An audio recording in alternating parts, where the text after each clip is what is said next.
আজকে যে সত্যি ঘটনাটা শুরু করছি সেটা মধ্যপ্রদেশের মুরায়না বলে একটা শহর আছে, সেখানকার একটা ঘটনা।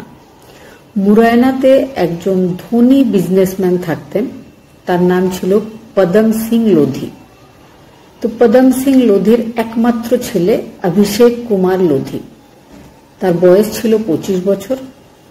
সে সরকারি বিভিন্ন চাকরির পরীক্ষা দেওয়ার জন্য প্রস্তুতি নিচ্ছিল, আর এই পড়াশোনার জন্য সে নিজের বাড়ি থেকে দূরে গোয়ালিয়র শহরের একটা হোস্টেলে থাকত। ঘটনার দিন 11 ডিসেম্বর 2024। অভিষেক নিজের একজন রুমমেটকে বলে যে সে একটু বাইরে কাজ আছে, যাচ্ছে, বিকেলের মধ্যে ফিরে আসবে। বিকেল, তারপরে সন্ধে গড়িয়ে রাত্রির হয়, সে কিন্তু ফিরে আসেনি। এবার তার যে রুমমেট, সে অভিষেকের বাবাকে ফোন কলে ব্যাপারটা জানায়। অভিষেকের বাবা বারবার চেষ্টা করছিলেন অভিষেককে ফোন করার, কথা বলার, কিন্তু কিছুতেই তার কল লাগে না। ফোন কলে সবসময় জানানো হচ্ছিল যে ফোনটা সুইচ অফ আছে। অভিষেকের বাবা বিভিন্ন আত্মীয় স্বজন, বন্ধু বান্ধব ইত্যাদির বাড়িতে গিয়ে খোঁজ নিচ্ছিলেন, ফোন কলে খবর নেওয়ার চেষ্টা করছিলেন। 3 দিন পরে 14 ডিসেম্বর 2024 তিনি গোয়ালিয়রের যে হোস্টেলে তার ছেলে থাকতো বা যেখান থেকে সে নিখোঁজ হয়েছিল তারই কাছাকাছি যে পুলিশ থানা, সেখানে গিয়ে একটা মিসিং ডায়েরি করেছিলেন।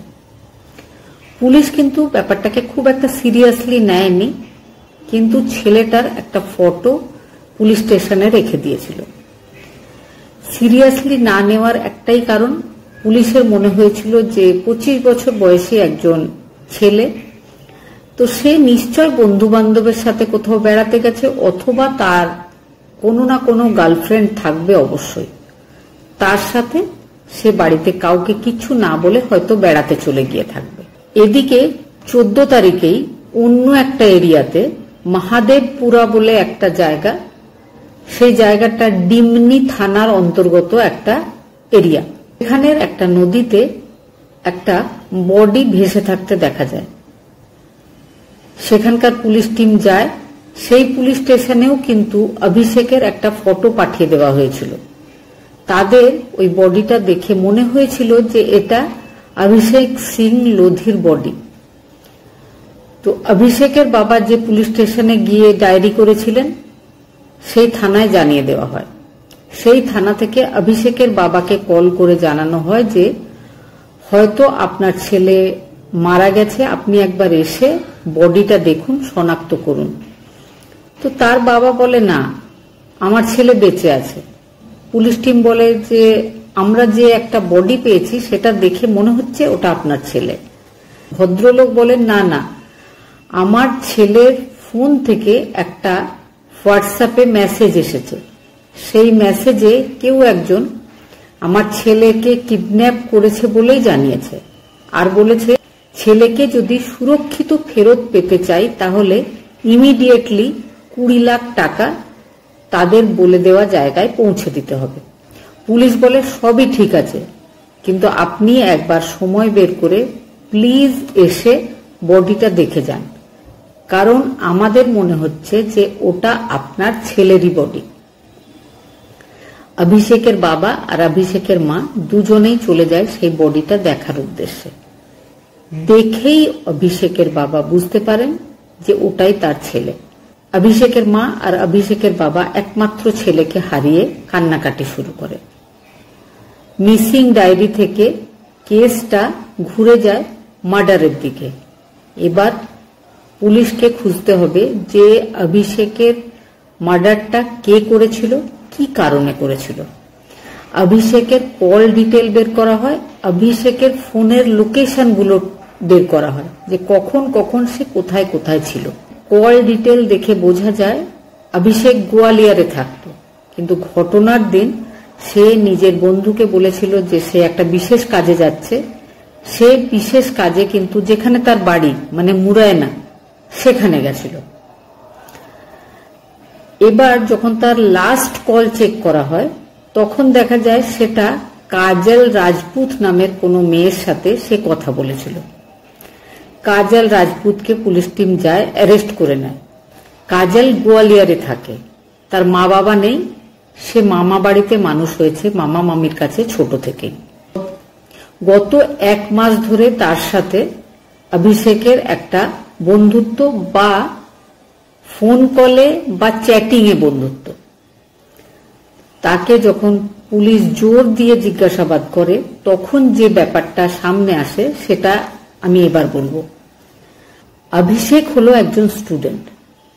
অভিষেকের বেশিরভাগ বন্ধুর গার্লফ্রেন্ড রয়েছে, তারা সেই গার্লফ্রেন্ডদেরকে নিয়ে ঘুরতে যায়, মুভি দেখতে যায়। তো অভিষেকেরও মনে হচ্ছিল যে তারও একটা অবশ্যই গার্লফ্রেন্ড থাকা দরকার। সে কিছুদিন ধরেই গোয়ালিয়রের কোনো মেয়ে দেখতে পেলেই সোশ্যাল মিডিয়াতে ফ্রেন্ড রিকোয়েস্ট পাঠাচ্ছিল।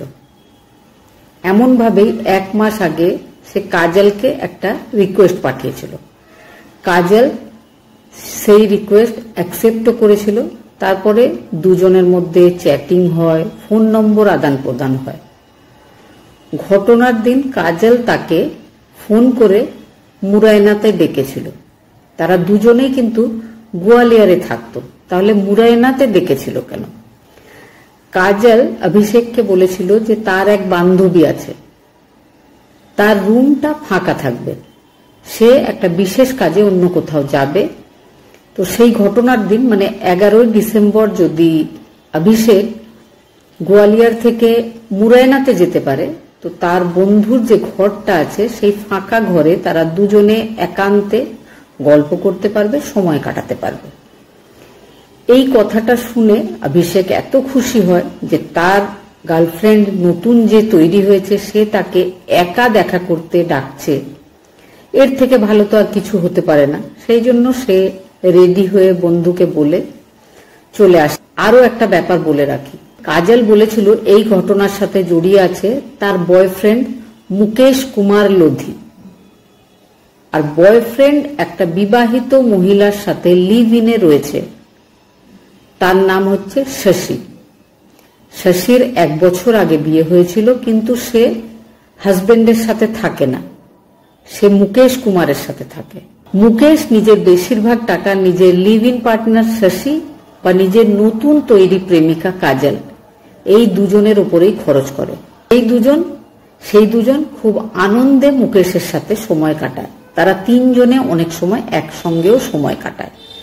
তাদের কিন্তু একটু হিংসা নেই, রাগ নেই, যে তারা দুজনেই একটা মানুষের সাথে প্রেম সম্পর্কে আবদ্ধ রয়েছে। মুকেশ কুমারের একটা গাড়ি আছে যেটাতে সে ভাড়া খাটে, বিভিন্ন লোকজনেদেরকে তাদের গন্তব্যস্থলে নিয়ে যাওয়ার কাজ করে। কাজল আর শশী দুজন মহিলার একমাত্র বয়ফ্রেন্ড। অনলাইন জুয়াতে 5 লাখ টাকা হেরে গেছিল, দেনা হয়ে গেছিল বাজারে। এই ব্যাপারটা থেকে নিস্তার পাওয়ার জন্য একটা শর্ট রাস্তা খুঁজছিল। শর্ট রাস্তা খুঁজতে গিয়ে একটা ছোট্ট প্ল্যানিং করে মুকেশ। প্ল্যানিংটা ছিল কোনো ধনী পরিবারের ছেলেকে কিডন্যাপ করতে হবে। মুকেশ কাজলকে বলে যে একটা ফেক অ্যাকাউন্ট খুলতে হবে ইনস্টাগ্রামে।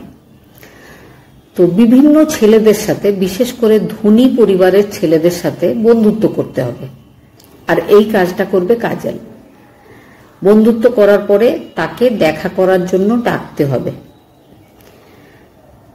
সে যখন দেখা করতে আসবে কাজলের সঙ্গে, তখন তারা 3 জনে মিলে তাকে কিডন্যাপ করে নেবে। তাহলে সহজেই কিডন্যাপ করা যাবে। আর সেই ছেলেটার বাড়িতে ফোন করে তার বাড়ির লোকের কাছে 20 লাখ টাকা আদায় করা হবে। 5 লাখ টাকার যে বাজারে দেনা রয়েছে সেটাকে শোধ করে দেওয়া হবে। বাকি 15 লাখ টাকা 3 জন 5-5 লাখ টাকা নেবে, তাহলে আর কোনো চিন্তা থাকবে না। কাজলও রাজি হয়ে যায়, শশীও এই ব্যাপারটাতে রাজি হয়ে যায়। কাজল আর শশী দুজনের বয়ফ্রেন্ড মুকেশ লোধি সে একটা অ্যাকাউন্ট খুলে দেয় কাজলকে। অ্যাকাউন্টটাতে ফ্রেন্ড রিকোয়েস্ট চলে আসে অভিষেক লোধির। অভিষেক যে একজন গার্লফ্রেন্ড খোঁজার জন্য বিভিন্ন মেয়েদেরকে রিকোয়েস্ট পাঠাচ্ছিল। কাজল সে ফ্রেন্ড রিকোয়েস্ট অ্যাকসেপ্ট করে নেয়। কয়েকদিনের মধ্যে কথাবার্তার পর তারা জানতে পারে যে অভিষেকের বাবার কাছে প্রচুর টাকা পয়সা রয়েছে। ঘটনার দিন মানে 11 তারিখে তারা প্ল্যানিং করে যে অভিষেককে ডাকা হবে মুকেশের লিভ ইন পার্টনার শশীর বাড়িতে। শশীর যে রুমটাতে ভাড়ায় থাকতো, সঙ্গে মুকেশ থাকতো, সেই বাড়িটাতেই একান্তে দেখা করব বলে অভিষেককে ডাকা হয়। আর অভিষেক কোনো কিচ্ছু না ভেবে নিজের নতুন গার্লফ্রেন্ডের সাথে দেখা করব বলে সকাল সকাল গোয়ালিয়র থেকে মুরায়না চলে আসে। গোয়ালিয়র থেকে মুরায়না আসে কাজলও, কিন্তু দুজনে একসাথে আসেনি, আলাদা আলাদা এসেছিল। এটা কিন্তু প্ল্যান করেই কাজল করেছিল, যাতে বাইরে কেউ তাদের দুজনকে একসাথে না দেখে। আর যে রুমে তাকে ডাকা হয়েছিল সেটা ছিল মুকেশ আর মুকেশের লিভ ইন পার্টনার শশীর রুম। তারা দুজনেই ভেতর ঘরে চুপ করে লুকিয়েছিল। সেই ঘরটাতে কাজল নিজের সঙ্গে অভিষেককে নিয়ে আসে। কিছুক্ষণ তারা কথাবার্তা বলে। অভিষেক কাজলকে জিজ্ঞেস করে যে তুমি কি আমাকে এত দূরে শুধু কথা বলার জন্যই ডেকেছো? তো কাজল শুনে লজ্জা পেয়ে যায়। তারপরে কাজল বলে যে দাঁড়াও, তোমার জন্য একটা ড্রিঙ্ক আনি, তুমি আগে ওটা খেয়ে নাও। তো সে ভেতরে যায়, গিয়ে একটা নেশার কিছু জিনিস মেশানো ড্রিঙ্ক এনে অভিষেককে দেয়। অভিষেক সেটা খেয়ে নেওয়ার পরেই তার মাথাটা ঘুরতে শুরু করে। সে একটু একটু অসুস্থ হয়ে যাচ্ছে। এই ব্যাপারটা দেখা মাত্র মুকেশ, তার লিভ ইন পার্টনার শশী, যারা আড়ালে লুকিয়েছিল, তারা দুজনেই বেরিয়ে আসে। তিনজনকে একসাথে দেখে অভিষেক অবাক হয়ে যায়। আর সে বোঝে যে সে একটা ফাঁদে পড়েছে। সে চিৎকার করতে যায়। চিৎকার করতে গেলেই হঠাৎ করে মুকেশ তার উপর ঝাঁপিয়ে পড়ে, তার মুখটা চেপে ধরে। কারণ আশেপাশে খুব ঘন জনবসতি, যে কোনো লোক শুনে ফেলতেই পারে তাদের আওয়াজ। কিছুক্ষণ মুখটা চেপে ধরতেই হঠাৎ খেয়াল করে অভিষেক আগে থেকেই নেশার একটা জিনিস খেয়েই ছিল। তো সে কিন্তু মারা যায়। কখনোই ওই তিনজন আশা করেনি যে অভিষেক মারা যাবে। 11 তারিখ থেকে 13 তারিখ পর্যন্ত ওই ঘরেই বডিটাকে রেখে দেওয়া হয়। আর ভাবনা চলতে থাকে যে কিভাবে এই বডিটাকে কোথাও গিয়ে ফেলে আসা যাবে। তারপরে 13 তারিখে রাত্রেবেলায় তারা সুযোগ পায়। মুকেশের তো নিজের গাড়ি ছিলই, সেই গাড়িতে করে তারা তিনজনে মিলে অভিষেকের বডিটা নিয়ে চলে যায় মহাদেবপুরা নামের একটা গ্রামে। সেখান দিয়ে বইছিল একটা নদী, তাতে তারা বডিটা ফেলে দেয়। তারা ভেবেছিল জলের স্রোতের সাথে বডি অনেক দূরে চলে যাবে, কেউ কিচ্ছু বুঝতে পারবে না, কিন্তু সেটা হয়নি। অভিষেকের বডিটা নদীর জলে ফেলে আসার পর অভিষেকের ফোনটা তারা রেখে দিয়েছিল। সেটাতে মুকেশ একটা মেসেজ লেখে তার বাবার উদ্দেশ্যে। সেটাতে সে লিখেছিল যে আপনার ছেলে আমার কাছে রয়েছে, 20 লাখ টাকা দিয়ে আপনার ছেলেকে ফেরত নিয়ে যান। মুকেশ ভেবেছিল অভিষেক তো মারা গেছে, কিন্তু তার বাবা তো আর জানে না যে অভিষেক মারা গেছে। এই সুযোগ 20 লাখ টাকা কোনোভাবে অভিষেকের বাবার কাছে হাতিয়ে নিতে হবে, সেটাই সে চেষ্টা করেছিল। কিন্তু তার আগেই সমস্ত ব্যাপারটা সবার সামনে চলে আসে। বর্তমানে মুকেশ লোধি আর তার দুজন গার্লফ্রেন্ড কাজল আর বিবাহিত লিভ ইন পার্টনার শশী, তিনজনেই তারা জেলে রয়েছে, তাদের বিচার চলছে।